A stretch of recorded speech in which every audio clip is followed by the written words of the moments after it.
অধিকারীকে আমরা দেখতে চাই না। আমার নবীর ইজ্জতের উপর আর কোন আঘাত করা হয় আমরা বরদাস্ত করব না।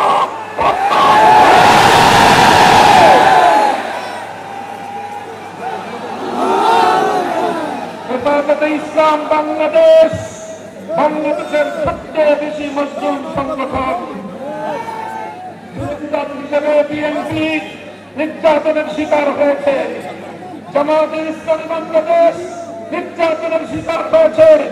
হেফাজতে ইসলাম বাংলাদেশ 13 সালে গণহত্যার শিকার হয়েছে, 21 সালে গণহত্যার শিকার হয়েছে। হেফাজতে ইসলাম বাংলাদেশ 13 সালে আমার শহীদদের হত্যাকাণ্ডের বিচার চাই, 21 সালে আমার শহীদদের হত্যাকাণ্ডের বিচার চাই। শেখ হাসিনাকে ধরে এনে তার খুনি মন্ত্রিসভার সদস্যদেরকে ধরে এনে বাংলার মাটিতে বিচার কায়েম করতে হবে। বিচার বিচার বিচার চাই, খুনিদের বিচার চাই, শহীদদের রক্ত দিতে দেব না। পরিষ্কার আমরা আখেরি ঘোষণা 2013 সালে হেফাজতে ইসলামের উত্থান ঘটেছিল তখন, যখন বাংলাদেশকে নাস্তিকবাদ গ্রাস করার পায়তারা চালিয়েছিল।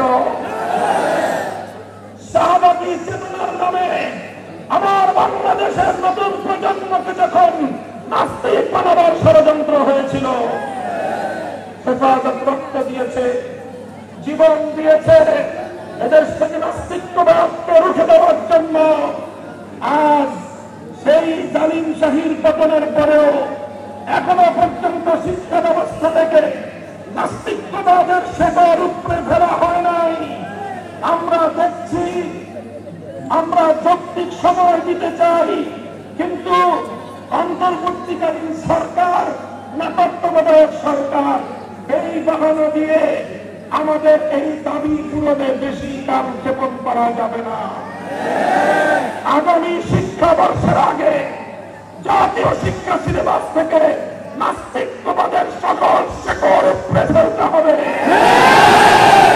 আর যদি সেটা না করেন, হেফাজতে ইসলামের মঞ্চ থেকে ঘোষণা করছি, আগামী 2025 সালের 1 জানুয়ারি হেফাজতে ইসলাম নতুন পাঠ্যসূচি বাংলাদেশের কোন শিক্ষা প্রতিষ্ঠানে কার্যকর হতে দেবে না।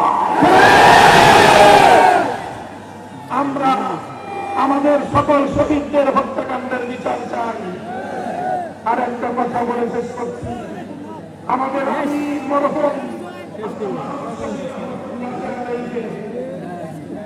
সরকার এবং তার প্রশ্রয়ে ষড়যন্ত্রকারীরা আমার ধর্মকে হত্যা করেছে এবং হত্যা করে তার দায় আমাদের আমির মরহুম আল্লামা জুনায়েদ বাবুনগরের উপর চাপানোর অপচেষ্টা চালিয়েছে। এরপরে আমাদের মরহুম মুনাফিকি আল্লামা নূর হোসেন নাসিরকে ষড়যন্ত্রমূলকভাবে তারা হত্যা করেছে। এরপরে আল্লামা জুনায়েদ বাবুনগরীকে তারা হত্যা করেছে। অন্তর্বর্তীকালীন সরকারকে বলব, এই কি হত্যাকাণ্ডে সুষ্ঠু তদন্তের মাধ্যমে প্রকৃত দোষীদেরকে চিহ্নিত করে বিচার করতে হবে। আমরা একটা যৌক্তিক সময় দেব, এরপরে যদি সেটা করতে ব্যর্থ হয়, তাহলে কত ধানে কত চাল হেফাজত বাংলাদেশে সেটা বুঝিয়ে দেবে। আল্লাহর এই জমিন ইসলামের জমিন, এই জমিন আল্লামা আহমদ শফির জমিন, এই জমিন আল্লামা জুনায়েদ বাবুনগরীর জমিন, এই জমিন আল্লামা মোহাম্মদুল্লাহ বাবুনগরীর জমিন। হেফাজতে ইসলামকে মাইনাস করে বাংলাদেশ অতীতেও ভালো চলতে নাই, আজও ভালো চলতে পারবে না, ভবিষ্যতেও ভালো চলতে পারবে না। হেফাজত সাথে আছেন তো? ইনশাআল্লাহ। তারা তাহলে দিবেন তো? ইনশাআল্লাহ। বন্ধ করে অস্ত্র ছড়াবেন তো? ইনশাআল্লাহ। আবার সত্তা চত্বরে গিয়ে বুকে রক্ত খাওয়া দেবেন। শাহাদাতের এই কালেমার ঝান্ডা বাংলাদেশে তৎপর করে উদ্দিন হবে। সেদিনের সেই সংগ্রামী সালাম অভিবাদন জানিয়ে শেষ করলাম। ওয়া আখিরু দাওয়ানা আলহামদুলিল্লাহি